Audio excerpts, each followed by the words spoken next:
Would you please clean up your piles? They're everywhere. Would you stop being so lazy and just get something done? I don't get why you just can't care about anybody other than yourself. You're so selfish.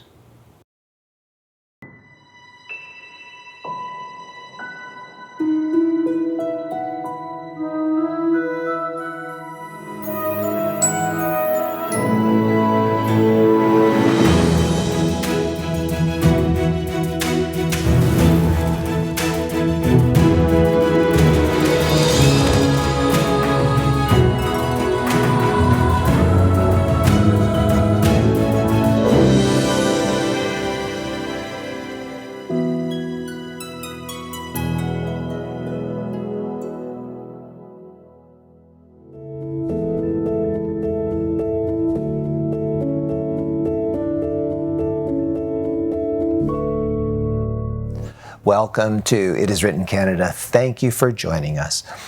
Imagine a satisfied couple. They both say that they are satisfied, and by everybody's observation, including their own, they have a great relationship.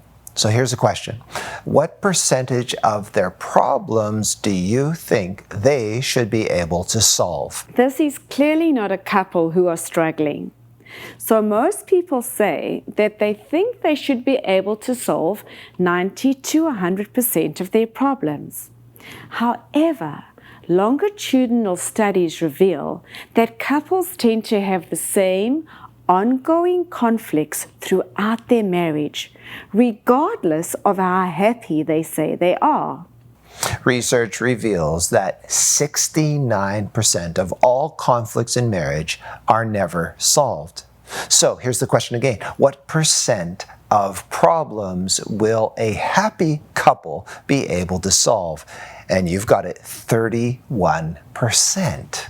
When we share this finding with many married couples, they see this as very hopeful, because they realize that you don't have to solve all your problems to have a great relationship. Marlon and Doreen Cliff are our special guests on It Is Written Canada today. They are certified Gottman educators for the 7 principles for making marriage work, certified Prepare Enrich facilitators, Caring for the Heart Ministries lay counselors, and marriage wellness coaches. Marlon and Doreen, welcome to It Is Written Canada. Thank you. It's great to be here. Yes. Marlon, Doreen, let's begin with this question. Can you tell us or give us some examples of perpetual problems that typical couples experience? Sure. So in some cases, some people are more social and some are not. And some like camping and others like 5-star resorts. And some like more physical intimacy and some like less physical intimacy. Some are savers, some are spenders. Some like to travel and some like to stay at home. So there's many different perpetual problems within relationships. But as we coach couples, there's always a top 3: finances, physical intimacy, and then adventure. So, Marlon and Doreen, did you have any of these perpetual problems in your marriage? We had a lot of them, Renee. Yes, many of them. We did. Yeah, the biggest one for us, one of the biggest we'll pick on, is travel. I was that little girl who would sit with the atlas open on my lap, and I would be pinpointing all the areas that I wanted to travel.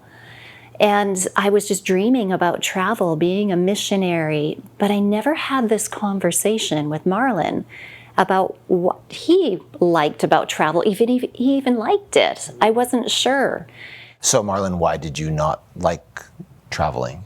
For me, I had an emotional disconnection to travel. So when we talked about travel, it actually triggered fear and anxiety in me. So I'd actually become anxious. As a matter of fact, we even had, in our 5th year of marriage, we had a mission trip planned to Belize. And we had it all, it was all booked, we had a plan, we'd done the training, we're getting ready to go, and we're packed. The week before, I became so anxious that I actually gave my ticket to another person, and my wife traveled without me. this crushed me because I was so looking forward to traveling with Marlon and seeing the world together, helping people in another part of the world together.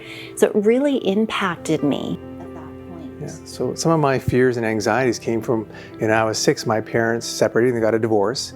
And so one of them lived 12 hours away, so I would go back and forth. So when I was going back and forth, one parent would be sad and crying, and the other person would be happy. Then when I would go back, the other person would be crying. And so it always created this, travel just had this anxiety and stress that I wasn't aware of in our relationship, how it impacted me until later on, until after we repaired it and we started having that dialogue, uncovering what we're talking about. So when does ongoing perpetual problems, when does it become destructive to the relationship? Yeah, when it turns into gridlock and we no longer accept influence from one another, it turns into a gridlock where we become positional instead of, really understanding what the dream is, what the need is, and to really learn to appreciate what's important to the other person. Marlon and Doreen, can you give us a practical way of how we can overcome gridlock in our relationships? So gridlock is two people, they have their fists closed. So what is inside the fist? Well, it's either a dream or a desire, maybe a need. Yeah, so if we both have our fists closed, we can't really discover and uncover that underlying need or desire for travel or whatever it was in her case. So we kept our fists closed. So the only way is to open up, where we both can open up and understand and look inside and discover and uncover what is that need, what is that dream, what is the desire. So once maybe a fear. Or maybe a fear. Or in a lot of cases, in many couples that we talk to, we're in gridlock. What if one person or both people decide not to open up or to go from gridlock to exploration? So sometimes in the relationship, only one person chooses. So in my case, I chose to open up and started to dialogue and to understand what her dream was. What was her need? What was I not meeting? And eventually, as I started to care about her heart, care about her needs, care about her desires, she eventually opened up as well. I did. And then we could actually then have that conversation of dialogue, and then we could start meeting and understanding each other's needs and desires and dreams. So what kind of questions were you asking each other so that you could be opening up, or what was happening to create that safe place or that safe space? Yes. Right. So it was learning and understanding, what is it in your childhood that you desire so much to travel? So tell me a little bit about why you like to travel so much. Why is it so important to you?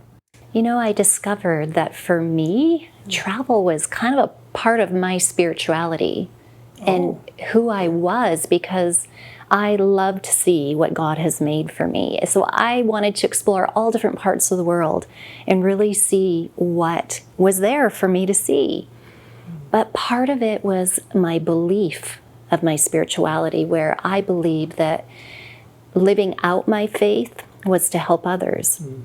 So my dream to do mission work in combination with travel was really a huge dream for me, to live out my faith and put it in action and help others. So how does it make you feel when we travel, or when you travel? It fulfills my soul and my purpose in life. I knew it was important, but I didn't realize how important. And it was part of your spiritual belief or your beliefs and values to travel and do mission work, and just to travel with me. I didn't realize how important it was. So, will you forgive me for that, for not traveling with you? And I will, but I want to go further, and I want to understand you too. What's stopping you from traveling? Well, really, it's sometimes I just fear and anxiety. I get anxious when we travel. When I get close, it sounds good and I want to do it, but then when we get close to the date, the anxiety and fear builds up into me, where I just got blocked. But the Bible says perfect love casts out all fear. And when I started loving my wife and started caring about her, the love for her was greater than the fear that I had, and I was able to overcome by love. So we're talking about negative interactions, are all negative interactions equally corrosive, or are there some negative interactions that are more corrosive than others? So Dr. John Gottman identified the 4 horsemen of the apocalypse. And those 4 are, the first one is criticism. The second one is defensiveness. And the third one is being contemptuous or being contempt. And then the fourth one is stonewalling, or just checking out and shutting down. So, Marlon, you mentioned the first horseman. So let's take a look at the first horseman, which is criticism. Can you tell us how criticism differs from complaining? Sure, we can talk about criticism and a difference between complaint. Yeah, so criticism is really where you're attacking your partner's character, who they are. Whereas a complaint is expressing a need. Now, I was the queen of criticism. I had it down pat so well, and I am sad to say that I really crushed my husband's heart with criticism routinely. You see, I needed a man of action. And because I was thinking about how I did not appreciate my husband, it moved me into a negative perspective, which then piled on the bitterness and resentment towards my husband. So those two are very strongly connected. If you feel bitterness and resentment, usually we're critical. So this is how I would act out. Now, the antidote for criticism is that gentle startup, which we talked about in another episode, which is so important. So this is how we can do a redo in this situation. And we do a lot of redos in our relationship, and thank God for redos. Yeah. Honey, Yes, dear. I know you've been really busy lately, and I so appreciate that you're so hardworking. I really just need to have that light bulb in the hallway changed. Could we take time to do it together tonight? Sure, I just have to finish this email. Give me about 5 minutes and then we can go change it. Thank you. You're welcome. So you can see his response from that gentle startup, and I showed an appreciation. Appreciation is so key, and this is the one thing we stop doing. So learning to put an appreciation in with your complaint or your request is very, very key. Then once you have that gentle startup where you're saying, I feel I need, now Marlon is feeling appreciated and you're becoming a man of action for what you need. Yes, and I've created that safe space with no criticism. Because once I criticize, what's the other person's response? So what? Defensiveness. Yes. So I was going to ask that question. Why is defensiveness the next horseman?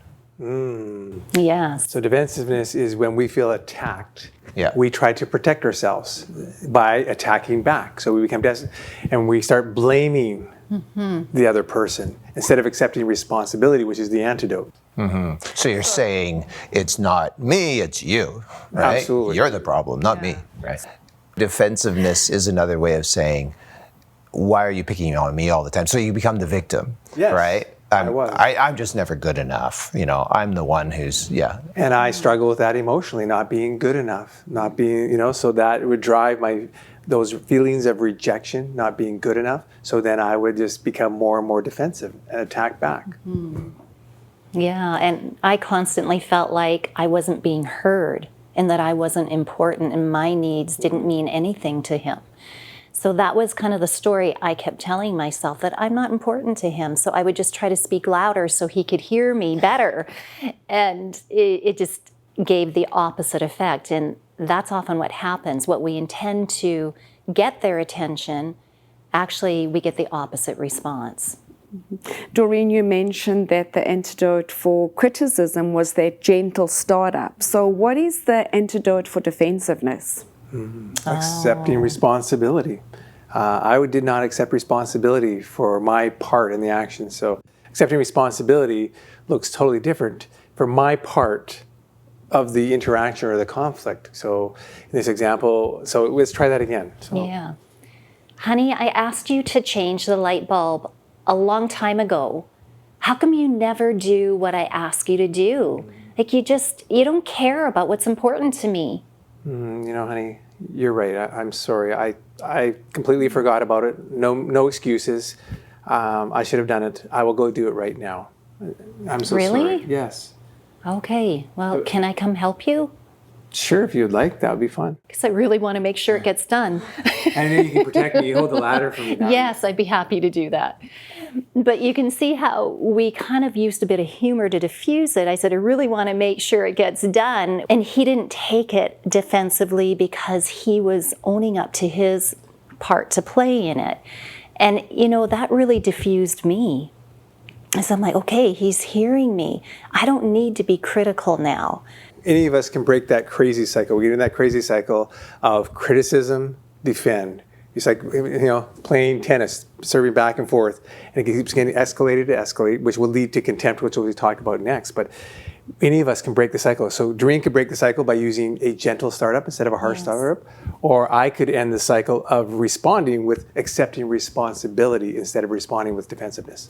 So when you accept responsibility, you're saying you're sorry. And some people, I mean, I just talked to someone the other day who said, my dad has never said he was sorry for anything. And we think, oh, that's a sign of strength. But it's actually a sign of weakness. It's fear. It's fear of vulnerability. It's fear of saying, hey, I am responsible. Because as soon as I say, I'm responsible, I'm sorry, then it's like you give the other person a measure of strength over you.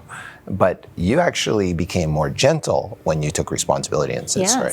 So, yeah. It completely diffuses the feelings in the room. Mm-hmm. Yeah. Doreen, the third horseman of the apocalypse, according to Gottman, is contempt. What is so terrible about contempt? Oh, contempt is like criticism on steroids. And he says that contempt is the #1 predictor of divorce.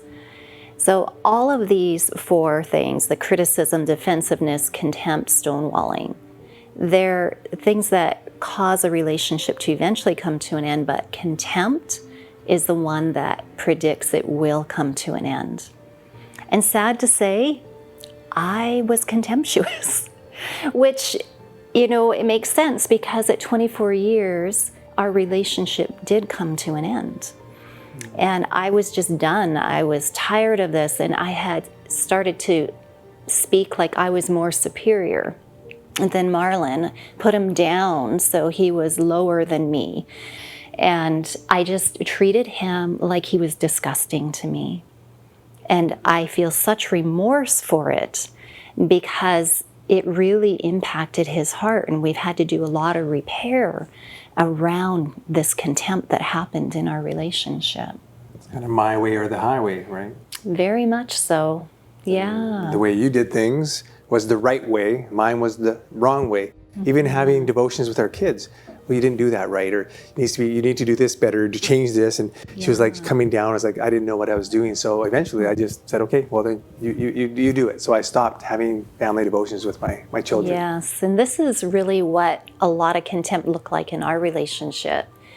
And it revolved around Marlon being a man of action for me. And I would shut him down. I wouldn't give him the opportunity. So I would criticize.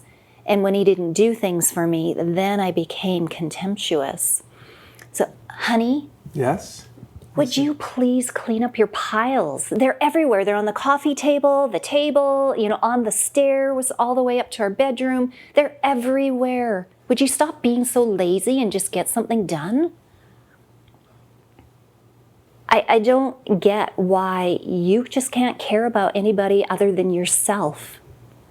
You're so selfish. So that would go on, and I noticed that Marlon got a little quiet there.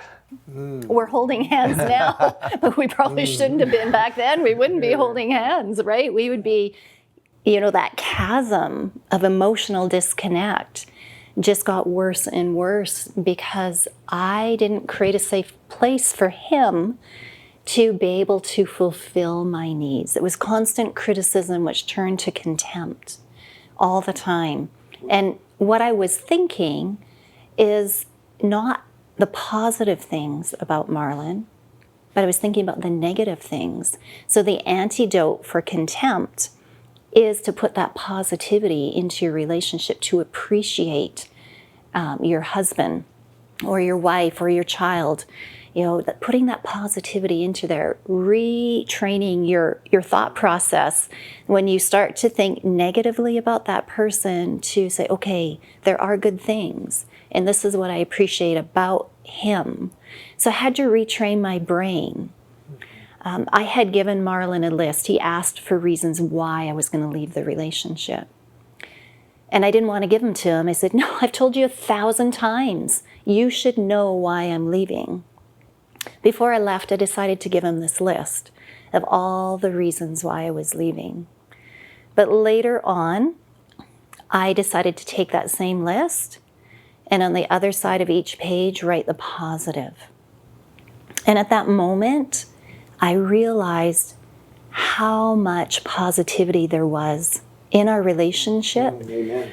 And how much I appreciated about him, that it jarred me for a moment to think, what am I doing? So appreciating, sharing that fondness and admiration for the other person is so key to do that thought turnaround in that moment. So that thought turnaround, for some couples, when we say have that thought turnaround and now start, you can write them down. And sometimes the hand can write what the mouth can't speak. And you start speaking it, and then some couples say, well, this just feels phony because I just can't get it out. It just doesn't seem right, like, to do this. What do you say to them? Yeah, so that's a good suggestion, to start by writing it out and then getting to the point where you're starting to speak it, and it does feel very clunky because we're not used to doing it. I felt very phony when I started to express this appreciation, but over time, we're kind of rewiring the neural pathways of our brain. Our brains are neuroplastic, so we can change the brain, which is beautiful that God's given us that ability. So important to take that step and be vulnerable. It feels vulnerable to start giving appreciation. And even in addition to that, even receiving appreciation or admiration can feel a little bit awkward at first, right? Or maybe, I tell my wife, oh, how beautiful she looked. And she said, oh, you're so delirious. So sometimes we're not even comfortable accepting the admiration and fondness and say, thank you. Yeah, we just let the appreciation bounce off our heart. Because it's so foreign to us, and we feel, well, maybe it's not genuine. And she's just saying that. But again, sometimes, our feelings, if we allow our feelings to control us and we don't regulate that, our feelings will follow action. So if we do the action, we speak the words, our feelings change. We become, by beholding, become changed. As I beheld the beauty and I beheld all the good qualities in her, I started to believe it and start to speak it, and it reinforced those thoughts. So it became natural. It did, and I felt it as well, that it was genuine from him over time. Stonewalling is the fourth horseman of the apocalypse, and it usually is a response to contempt. Can you tell us a little bit more about stonewalling, Marlon? Yeah, sure. So when we were doing the example previously about the piles, when she was acting contemptuous toward me, what was my physical language expressing? I was looking down, I was checking out emotionally. Sometimes we'd actually check out physically. I'd actually leave the house, go for a walk so that I could get away from it. But whether we're checking out emotionally or physically, and it's just withdrawing from it, because we're trying to protect our hearts, being protected from this aggressive attack, and making our feelings of low self-worth even go lower. So this is an issue, especially with men. Research has shown that 85% of men actually are the stonewallers in the relationship. They're the ones that are checking out emotionally or physically. So it was something that I was doing, and part of the relationship was a problem. I would just withdraw. So the antidote for that is actually what they call self-soothing, where I would learn to manage or regulate my emotions by maybe I go for a 20-minute walk. And research has shown that when we start flooding, when our heart rate goes above 95 to 100 beats per minute, the hormones, the cortisol and adrenaline start to go in and kind of washes out that frontal lobe, and we don't become rational anymore. So that's the time, we halt. We take a break from the conflict and we step back. and maybe I'll go for a walk or listen to some relaxing music or something to do, or read something from the Bible, meditation, so that my mindset can change and reset, so that I can come back and have that conversation in a logical, emotionally controlled situation. So when women get to the point where they stonewall, research has shown that it's over. Because women don't normally stonewall. So I started to stonewall.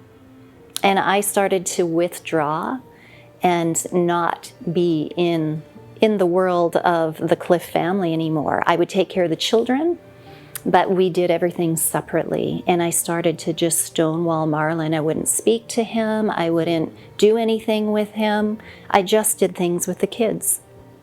So at that point, our relationship did come to an end once I started to stonewall. And we've come to the end of our time together, unfortunately, but you've really outlined very nicely for us how conflict is inevitable, but combat is optional. Yes. And you don't have to get into that. Marlon and Doreen, thank you so much for joining us on It Is Written Canada today. You're welcome. Well, thank you.